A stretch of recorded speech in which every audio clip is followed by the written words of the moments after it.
Good morning dear students. जैसे कि CBSE का कहना लेटेस्ट तौर पे कि 2 टाइम्स एग्ज़ाम होंगे। 2022 बोर्ड का exam both 10th and 12th 2 times होगा। पहला अक्टूबर नवंबर, दूसरा मार्च अप्रैल। प्यारे बच्चों, मार्च अप्रैल की बात तो चलो पहले चरण के बाद की जा सकती है। अभी सिर के ऊपर जो एकदम खड़ा हुआ है, अक्टूबर नवंबर में जो एग्ज़ाम आपके होंगे और ऑब्जेक्टिव टाइप क्वेश्चन इसमें आएंगे। प्यारे बच्चों, किसी भी प्रकार से कंफ्यूजन में ना रहें, किसी भी प्रकार से खुश होने की ज़रूरत नहीं है। खुश इसलिए तो आप हो सकते हो कि आपके कॉन्सेप्ट ओके हैं। किसी भी प्रकार का रूप धर के क्वेश्चन आ जाए, हम उसको करने में सक्षम हैं, इस नाम पे तो खुश हो सकते हो। पर इस नाम पे खुश बिल्कुल मत हो जाना प्यारे बच्चों कि ऑब्जेक्टिव हैं छठा छठा सी शॉर्ट सी, आठवां ए कंफर्म श्योर ए। ऐसे काम चल जाएगा, इस चक्कर में मत रहना। जहाँ तक मेरे दिमाग की सुई घूम रही है, अभी है नहीं ऐसा कुछ, पर निश्चित रूप से होगा। मेरा दिमाग ऐसे वक्त पे ज़्यादा काम करना शुरू कर देता है। इन एग्जाम में जो ड्यूटी देने वाले आएंगे इन्विजिलेटर, वो दूसरे होंगे, हमारे विद्यालय के नहीं होंगे। या जिस विद्यालय के शिक्षकगण हैं वो अपने विद्यालय में ड्यूटी नहीं देंगे।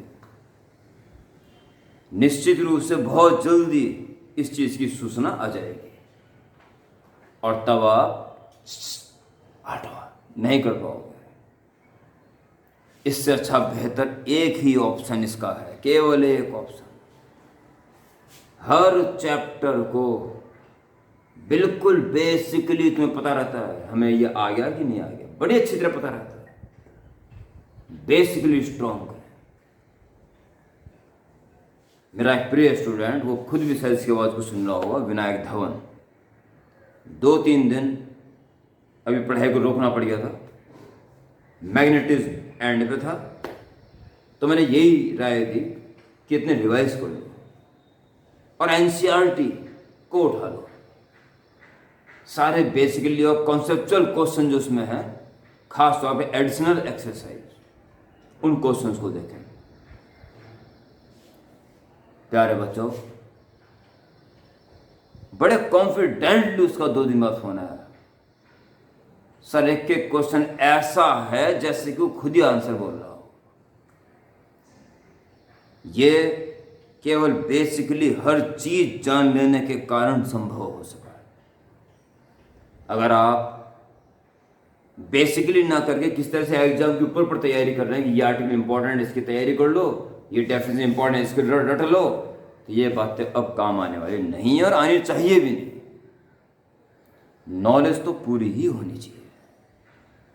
ओके, तो इस तरह से सारे बच्चे पढ़ाई करें, बेसिकली पढ़ाई करें, सारी बुनियादी बातों को जानें, और जहाँ कहीं भी दिक्कत आती है, जैसी भी दिक्कत आती है, तो आप अपने जिन भी आदरणीय शिक्षक से पढ़ रहे हों, इमीडिएट आपका राइट है पूछने का। उनसे पूछें कि सर ये क्या है, इसे हमें पूरी तरह समझाइए। इसके अलावा आप मुझसे भी डायरेक्ट कॉल करके, व्हाट्सएप के द्वारा और यूट्यूब में कमेंट बॉक्स के द्वारा मुझसे भी अपनी समस्याएं पूछ सकते हैं। बहुत जल्दी आपको ये पता चल जाएगा कि इस फर्स्ट टर्म में, प्रथम चरण में कितना सिलेबस है, उस सिलेबस का किस तरह से रिवाइज करना है, क्योंकि अभी एक मौका और है रिवीजन करने का। रिवीजन किस तरीके से करना है ये वक्त आने पर मैं आपको बताता रहूँगा। इसके अलावा आपको मुझसे कुछ कांटेक्ट करना हो, कुछ बातें पूछनी हो, तो यू आर वेलकम।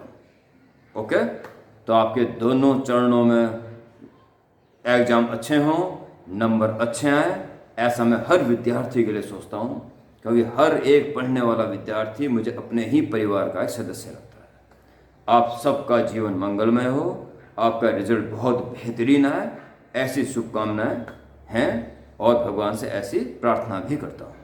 कहा था कि फर्स्ट टर्म बीत जाने के बाद सेकंड टर्म के बारे में सोचना, पर एक हकीकत ये भी है मेरे प्यारे बच्चों, उस सेकंड टर्म के लिए बहुत ही कम समय मिलेगा और प्लस सब्जेक्टिव क्वेश्चन,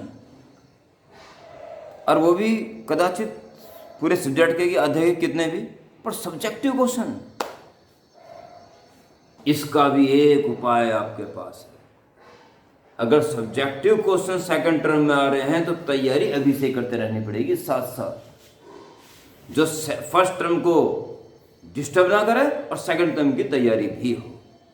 इसका एक उपाय है प्यारे बच्चों, एक उपाय NCERT की एडिशनल एक्सरसाइज हर चैप्टर की। सोचिए, फिजिक्स, NCERT और एडिशनल एक्सरसाइज।